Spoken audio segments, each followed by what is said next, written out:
जय श्री स्वामी समर्थ. नमस्कार मंडळी. श्री दत्तात्रयांचे तिसरे अवतार म्हणून अक्कलकोटचे श्री स्वामी समर्थ मानले जातात. स्वामी अद्भुत आहेत. स्वामी स्वयंभू, स्वयंसिद्ध आहेत. स्वामी अतर्क्य व अनुत्तम आहेत. श्री स्वामी समर्थ कल्याणकारी देवतांचे स्वामी आहेत. स्वामी अतींद्रिय स्मर्तृगामी म्हणजेच स्मरण करताच, हाक मारताच भक्तासाठी अवतीर्ण होणारा साक्षात ईश्वर आहे. स्वामींचे महात्म्य आणि महिमा कालातीत आहे. ब्रह्मांडनायक कृपासिंधू स्वामींचे मठ अनेक ठिकाणी आहेत. केवळ महाराष्ट्रात नाही, तर देश विदेशात स्वामींचे मठ असल्याचे पाहायला मिळते. जिथे जिथे स्वामींचे मठ आहेत, तिथे तिथे भाविक मोठ्या प्रमाणात जाऊन स्वामींसमोर नतमस्तक होतात.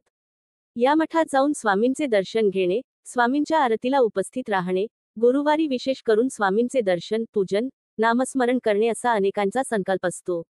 स्वामी समर्थ महाराजांच्या मठात आपण जेव्हा जातो, तेव्हा नेमक्या दोन गोष्टी तुमच्यासोबतही होतात का? पहिली गोष्ट म्हणजे स्वामींच्या मठात गेल्यावर स्वामींना पाहता क्षणी चेहऱ्यावर आपोआप स्मितहास्य उमटते. आनंद होतो. स्वामींच्या मठात स्वामींची मूर्ती असो किंवा फोटो असो, त्याकडे आपली नजर गेली की लगेचच चेहऱ्यावर स्मितहास्य येते. दुसरी गोष्ट म्हणजे स्वामींना नमस्कार करण्यास उभे राहिले की नकळतपणे डोळ्यात अश्रू येतात. ते आनंदाश्रू असो किंवा मग परिस्थितीमुळे जेव्हा मनावर अतिशय ताण निर्माण होतो, तेव्हा दुःखाला वाट मोकळी करण्यासाठी डोळे पाणावलेले असो. स्वामींना प्रार्थना करतानाही डोळ्यांच्या कडा ओल्या होतात. या दोन गोष्टींचा अनुभव तुम्हीही कधी घेतला आहे का? उत्तर हो असेल तर, याचे उत्तर हो असेल तर स्वामींवरील तुमची श्रद्धा बळकट आहे. स्वामींवर तुमचा जो विश्वास आहे, तो घट्ट आणि दृढ आहे.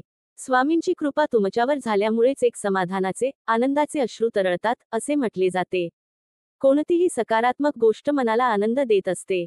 स्वामी सदैव आपल्या सोबत आहेत, असा विश्वास आपल्या मनात असतो, असे सांगितले जाते. याचे उत्तर नाही, असे असेल तर काही हरकत नाही. दुसऱ्याला जो अनुभव येतो, तो आपल्यालाही आलाच पाहिजे, असा अट्टाहास मनात धरू नये. स्वामींचे आपल्यासाठी वेगळे काहीतरी नियोजन आहे, असा भाव मनात असावा. या गोष्टी आपल्यासोबत घडत नाही किंवा आपल्याला असे अनुभव येत नाही, त्यामुळे आपल्यात काहीतरी कमतरता आहे, असे अजिबात समजू नये.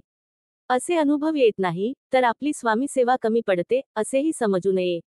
स्वामी आई आहेत, माऊली आहे, त्यामुळे त्यांचे त्यांच्या सर्व लेकरांवर बारीक लक्ष असते, सारखेच लक्ष असते. त्यामुळे स्वामींवरील श्रद्धा आणि विश्वास तसोभरही कमी होऊ देऊ नये.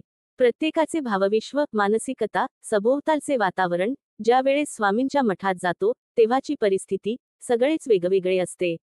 त्यामुळे जो अनुभव आपल्याला येतो, तोच खरा मानावा. स्वामींवर अपार श्रद्धा आणि दृढ विश्वास ठेवा.